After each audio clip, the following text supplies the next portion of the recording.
right thing, but I got to think about all the people I love. Hello everyone, this is Matt from CVG and I'm here with James Jarvis, who recently went to Paris to see Watch Dogs. Hello. Now, we're going to sit through this video and pick out some of the biggest points in it, and it's all looking pretty exciting, isn't it? Yeah, it's looking really good. The demo we saw was on, they said next-gen hardware, which I'm assuming to be PS4, and this footage you're seeing is the same footage that we saw. A very early thing to point out is it has got Xbox buttons in it, but that is because it was running on a PC with an Xbox pad plugged into it.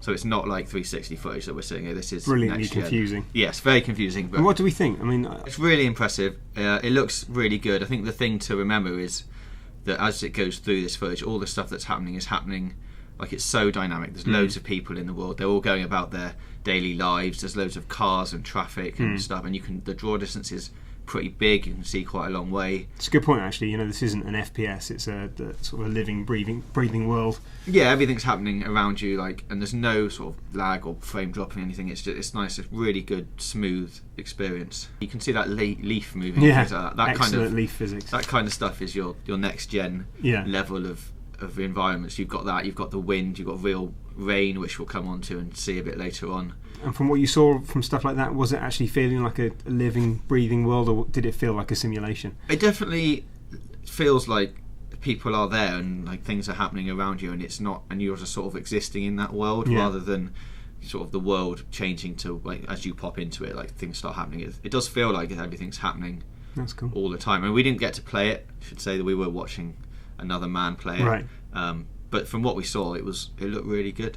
If we just get onto this bit here, you can hear music playing in the background, and there's a really cool thing they have in this game where you use your phone, like it's like a smartphone you get, like you do in everyday life, and it has apps on it and everything like that. You can't make any phone calls. Right. Who uses their phone for that anyway? Well, exactly. Which is quite weird, because in the game there's loads of signs and posters with phone numbers on scattered around, and I was like, oh, can you use your phone to make phone calls? No. Like, no. You can't. But you can use your phone to when you're listening to music and stuff, you can scan it using one of the apps, which is called SongSeek, which is a bit like Spotify and SoundCloud and all of that kind of thing. But you can then tag that music and download it to your phone, so you can play it a bit later on when you're walking around. Right. Or you can use that song to throw it to other devices at other shops. Say if they're playing jazz, you can go, don't like playing jazz, I'll put on that song I heard earlier. Amazing. So the world is your jukebox. Yeah, essentially. Nice. We're just going into a shop here, and Aidan's going to buy some stuff. This is something we haven't seen anything of before, and I'm probably unusually excited about the fact that you can buy stuff, but it's all presented quite nicely. It looks pretty cool. Yeah, what are you buying there? A watch? I think he's selling a watch, which you'd get from taking off victims or muggings and things like that. You can just go in and sell your things for cash to buy things that you need, like hardware and ammo. So you're like Robin Hood, really. You're sort of taking from the bad to buy guns. To buy all the guns. Just like Robin Hood did. Yeah, there's loads of guns in the game. I think they said like over 30. And you get your normal sort of shotguns, machine guns, sniper rifles. Is that a big part of it from what you saw? Because we saw like a bit of combat, but the thing that intrigued me was the sort of the underbelly of it all, you know, the kind of sneaking and then knocking people out with coshes and stuff. But do you think it's going to ramp up in a big way? You're going to get big sort of combat set pieces? I think it has to eventually. Like, you'll have to go and take down some big operation, I'd imagine, with all your guns and stuff. But I think the hacking side of it will play quite a big part, as well as the guns. I'd imagine you could do all the missions quite stealthily if you wanted to, without a lot of shooting. But the option's there, and you know, if you're given a machine gun and everything in a big open world where cars are driving about, you're going to let rip. The thing that you're probably going to end up doing is shooting all the cars. With that in mind, because obviously it's a little bit of an unusual concept with so many different elements to it, is there anything that it particularly reminded you of, or is there anything you think it resembles? Well, this bit here we can see Aidan going into one of the CTOS headquarters, which act a little bit like the outposts in Far Cry. Right. Do you know what that stands for? It's called the Central Operating System. So the T is it's just not part of it. Not part of the thing at all. Just sounds cool. Yeah, CTOS is better than COS. Okay. I guess because central abbreviated is definitely not CT. No, but yeah, that controls almost every part of the city's technology and holds key information on all the city's residents. So this is one of the headquarters that controls all that information, and you have to go in and hack this central thing to give you access to that district's information. So you can only get information on people in that district once you've hacked one of these like installations. Now this absolutely fascinates me because I guess I'm just a voyeuristic nutter. But the from what we saw in the trailers of the bits of information it was throwing up about potentially everyone, what impressions did you get of that from what you saw? I think it will be really good. There's loads of different things that come up on the people. I don't think, from what I saw, that those things are going to be persistent in the world. Okay. So you'll get, when you're playing it, you'll get to see all the things pop up, but when you play it again, they might not necessarily be the same people. Okay, so the same man might not be a pro-lifer every single time that you steal money from him. I don't think so. Okay. You also, I had an interview with the creative director, and you can't sort of follow someone around in their daily lives and just spend the whole game wandering around people. Like, there'll come a point when the people will just sort of go in a shop and knock them out or something, you know, like there has to be a cut-off point. Yeah, that seems fair enough, doesn't it? You know? Yeah, they said they could do it. Like PS4 does allow them to do that, but that would be all it could do. Yeah, like, it's not really what this is, yeah. I mean, if you want to make an open world life simulator, then I guess that's life or stalking. Yeah, either's fine. So yeah, here we can see Adam take control of one of the security cameras. This is their version of tagging, so you can see where all the enemies are. That looks mega smooth. Which, yeah, it's a really clever way of doing it, and because Chicago, where this is based, is such a technologically advanced city, like in real life and in this, that it is full of surveillance cameras, and that this is the kind of thing that they use to get around the whole. Oh, how are you going to see inside this building without going in and looking, like using the security cameras and hacking? That's great. It's nice to have an excuse to see around corners. Most games don't even bother with that. I just noticed on that last bit there as well, talking about it looking next gen, the shadows and especially the trees and the foliage and stuff looks absolutely incredible. Considering this is an urban environment, it looks really, really lush. Yeah, everything really reacts to the weather as well. Like if it's windy, the trees will shake in the wind, and the rain will move in different directions depending on which way the wind's blowing and that is like that. Literally what I want from next gen. I want wind in trees.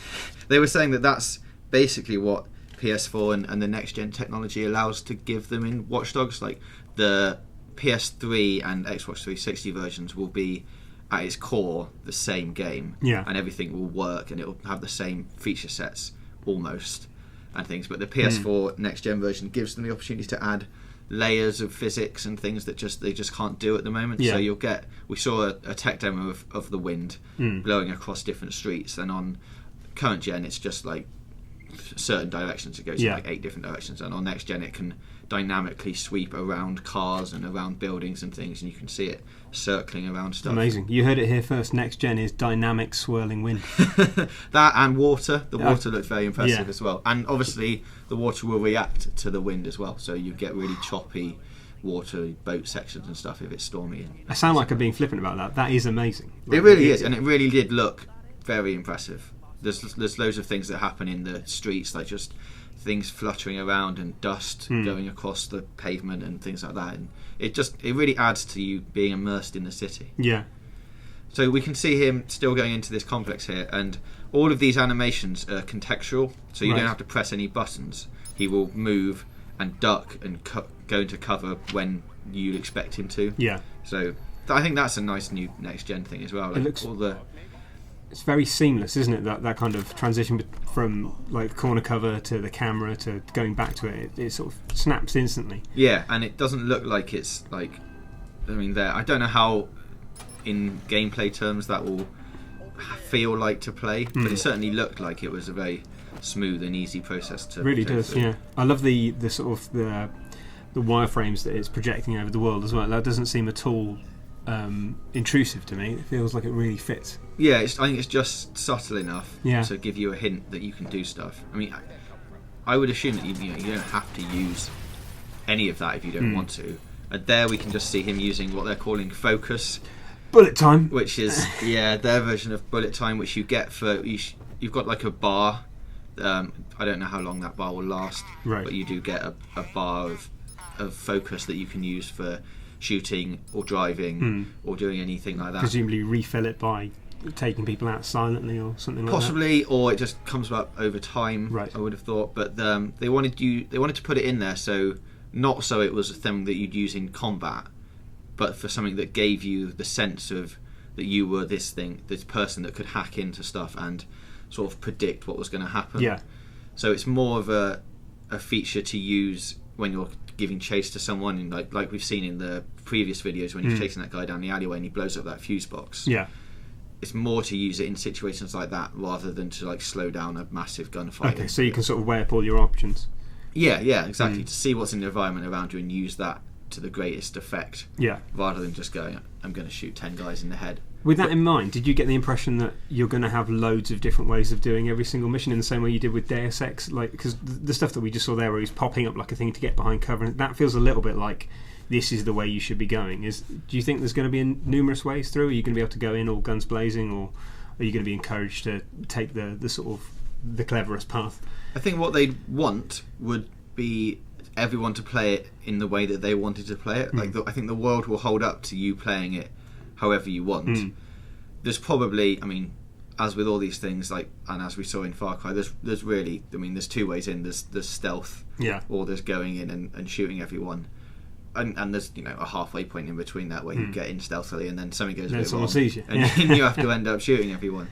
But all those things have consequences, which we'll see. We saw in the demo that they showed us, if you get a gun out in the street, people will react to it. Like this, Aiden is trained in, like, you'll see him when he uses his phone like that, he always uses it down by his side, right? And that's, you know, to make it subtle. And you get people who walk around with it in real life with, like, in front of their face, and you can just look over their shoulder and read kind of stuff. But he's learned how to do all that stuff. Like if he gets his gun out, he'll contextually hide it behind his back and walk along. That's definitely something I've noticed, that the animation, everything about the way he moves and the way he holds stuff, he looks deliberately a little bit shifty, and it looks really, really perfect. I think absolutely spot on.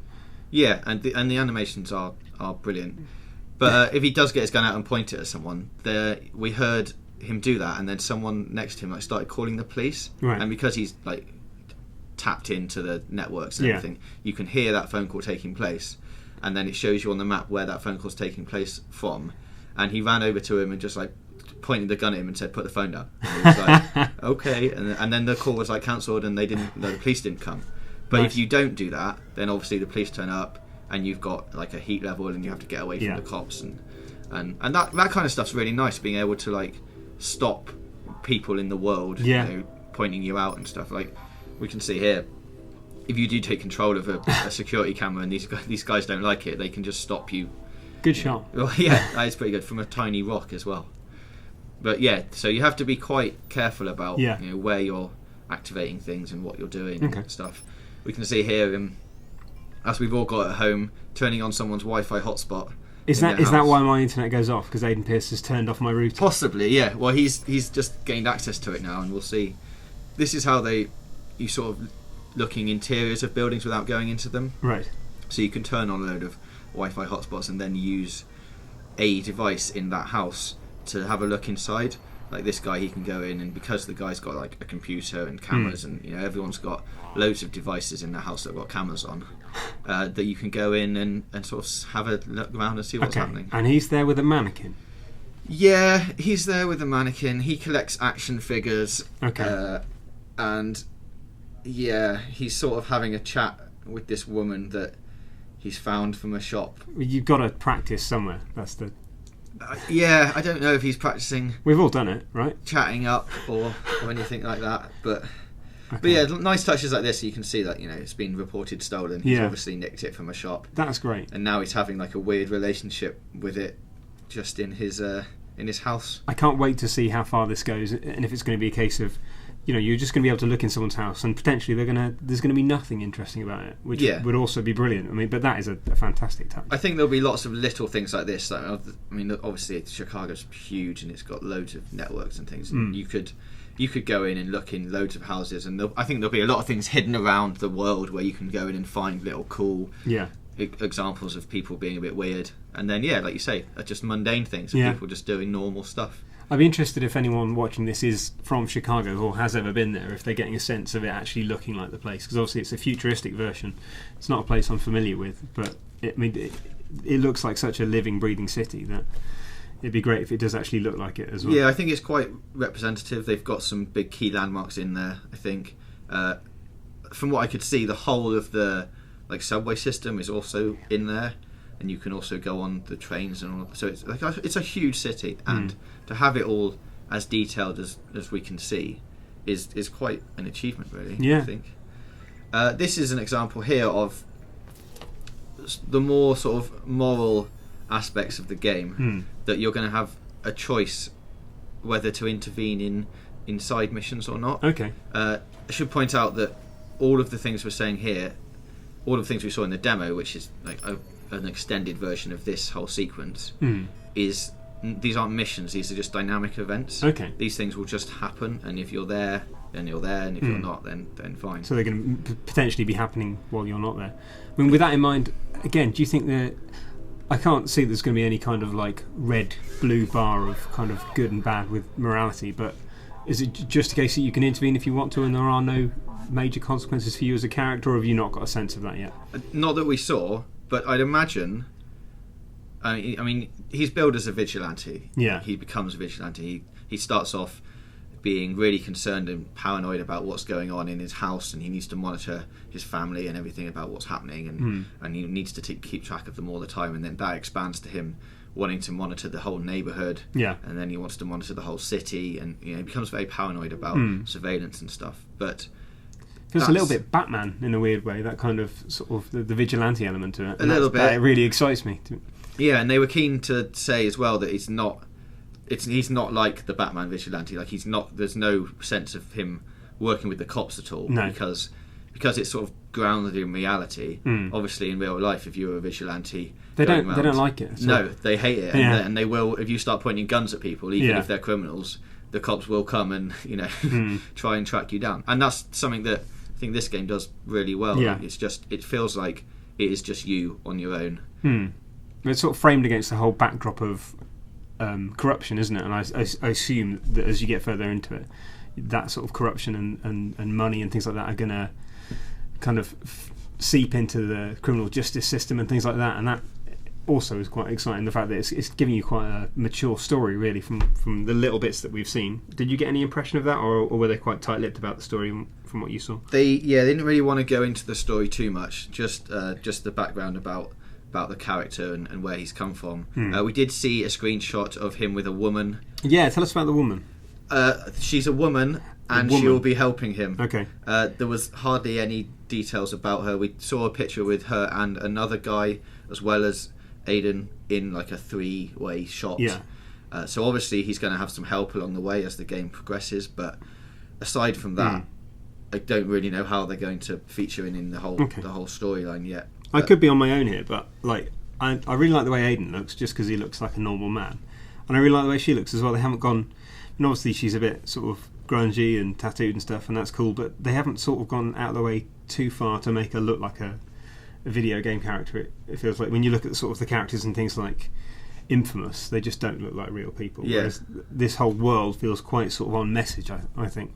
Is that something that you felt while you were watching it? Yeah, I think they've tried to make it as true to real life, obviously with video game elements, as possible. Everyone felt like that they were real people, and everyone, because of all the things that you can do with tagging people and seeing like little snippets of their life, it really does add to the whole environment, and you can see that you imagine all that, like what these people have been doing in the rest of the day. Like there's loads of things. I wrote down loads of notes somewhere about all the different things that were like popping up on the screen. He literally did. Pages. You can hear the pages being turned now. So we've got things like we saw a thing, and it was frequent online purchase porn was one of the things.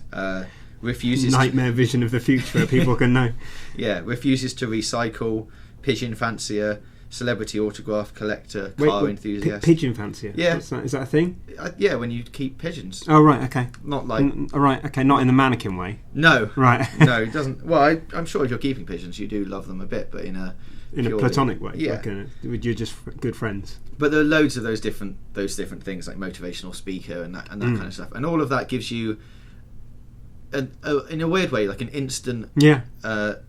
Sort of, you make an assumption of that person based on that tiny bit of information, and they're obviously giving you stuff that cleverly makes you sort of fill in the gaps yourself, which is pretty incredible to us, and something I'm sort of amazed that no one's been clever enough to think of already. But it does sound like it really sort of builds up the world that already exists.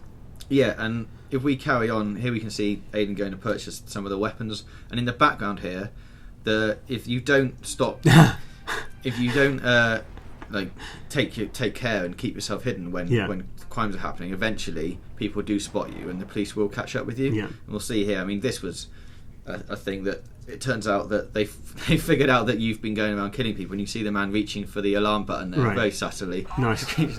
And then so that's it. And then the police are called, and you have to. Here we can see the rain. Wow, that is amazing. Really good. I know the cars react to the rain as well. Yeah, you can see they look slick. Like that. I have to say, we're probably going to have missed it now, but the T-shirt that the guy in the gun shop was wearing was amazing. It was the wolf howling at the moon T-shirt. Yeah, it was. It looks just absolutely rife with tiny little details that make things special, and I might get lambasted for saying it, but this world excites me as much, if not more, as the GTA 5 world. Yeah, I mean, it does really look very impressive, and you can see here him using the pillars and stuff to destroy the cars with the cops. That looks incredible. That underpass bit, the way it's lit, the amount of stuff that's going on with the weather effects as well, looks genuinely gobsmacking. And I take back what I said at the start about it not looking like a huge leap. That looked like a massive leap. Yeah, I mean, it does look, once it's running, it does look amazing. They've had help from Ubisoft Reflections, who did the Driver series, right, with all the cars and the driving and stuff. So they've got like 65 cars which have all got different physics and handling and things like that. And Driver, the last one, when you could jump in and out of the cars and stuff, the cars in that I thought were really good. And yeah. I mean, that does feel it spiritually like there's a huge chunk of that in this. That kind of jumping up into the sky and going back down and stuff. And I thought that was a really good fun game. And this seems like a step on from it. And in terms of the engine that they're using as well, it's a whole brand new engine for Watch Dogs. They're calling it the Disrupt engine. They've been working on the game for 4 years, but this uses like a load of new processing stuff, and obviously it's helped that the PS4 is built on almost PC hardware, so it's quite scalable, I think. So, but it felt like a really good engine, and they're putting it to really good use, I think, in this game. Have you got any sense of any of the stuff on the HUD means there? So we've got like a countdown timer there with a magnifying glass, in which presumably is like how vehemently the police are looking for you and how long you've got left to get away, perhaps. Yeah, and that's it was red and yellow depending on the severity. There's a search radius on the cops and stuff, and obviously the more open environments you go in with more cameras, the easier they're going to be able to spot you. Okay. So you have to sort of get away, and like we can see here, he's opened up, he's gone inside a garage, you shut the garage door behind you, and the cops are like, I don't know where he's gone. Yeah, so you switch car and... Yeah, or dump the car and then get up onto the roof and evade the police. And it's going to be more... Like, you can obviously get away, but I think it's going to be better because you'll have to get away in a way that you have to in real life. You have to hide and make sure you're out of eye line, and then go into a garage and be aware of all the things that you use in the game, the security cameras and things like that. Exactly, yeah. And that's a really cool new technique for escaping the police, and having to think about how you're going to get away and where you're going to dump the car and how you're going to sort of avoid all the surveillance and stuff in the future. It looks absolutely badass, and having spoken to you about it and watched that preview, I'm more excited about it than ever, and I just want more, and I want it now. Yeah, it's really exciting. I think it's going to be a great game, so you should keep an eye on it for things out in the future. It's coming out in November 21st, I think, this year on current gen systems. It'll be on next gen whenever those systems get announced as well. So yeah, lots to look forward to. Thanks, James. Can't wait.